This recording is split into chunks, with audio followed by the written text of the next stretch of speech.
દિવ્યેનભાઈને, પ્રકાશભાઈને અને અમે જ્યારે આ હોસ્પિટલનું છેલ્લા 18 વર્ષથી સુખાન સંભાળ્યું, આ દિવ્યેનભાઈ અને વસંતભાઈના પરિવારે આની પહેલા પણ એક કેમ્પની આપણે જાહેરાત કરી હતી અને પાછો આ બીજા કેમ્પની પણ આ જાહેરાત કરીએ છીએ. તો આખા પરિવારને આપણે સૌ તાળીઓથી વધાવીએ. બીજું કે દિવ્યેનભાઈની પોતાની સૂઝબૂઝના હિસાબે નરેન્દ્ર મોદી સાથે પણ એમને કોન્ટેક્ટ કરો અને નમો સૌને ગમે ફિલ્મ પણ ઉતારેલી છે. રજુભાઈ વાળા તેને આખું ગુજરાત ઓળખતા હોય, એમની સાથે પણ સારો એવો પરિચય અને સંબંધ પણ ખરો. આ બધી પ્રવૃત્તિ કરવી બહુ સહેલી વાત નથી. રાજકીય માણસો સાથે સંબંધો રાખવા એ એક આગવી સૂઝ હોય તો જ એની સાથે સંબંધ થઈ શકે.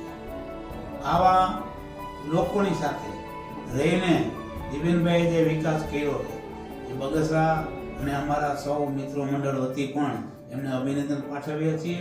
અને દિવ્યેનભાઈની સાથે એમના માતુશ્રી ભાનુબેન પણ આજની કેમ્પની અંદર હાજર છે અને દિવ્યેનભાઈના ભાણિયા ભવ્યભાઈ એ પણ આ કેમ્પની અંદર હાજર છે. એની પણ નોંધ લઈ આપણે હવે દિવ્યેનભાઈને વિનંતી કરી કે તેઓ પ્રાસંગિક ઉદ્દેશ.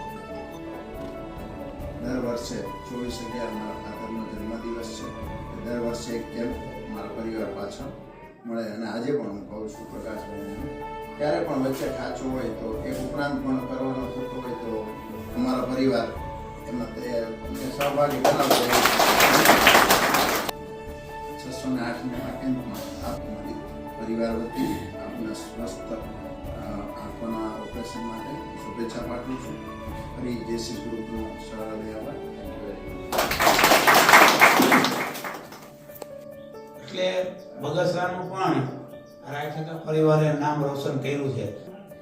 પૈસો કેવા પ્રકારનો આવે અને સારા માર્ગે કેવી રીતે વાપરી શકાય એનો આ રાયઠકા પરિવારે આપણે નમૂનો આપ્યો. તો આજના કેમ્પની આપણે શરૂઆત કરીએ.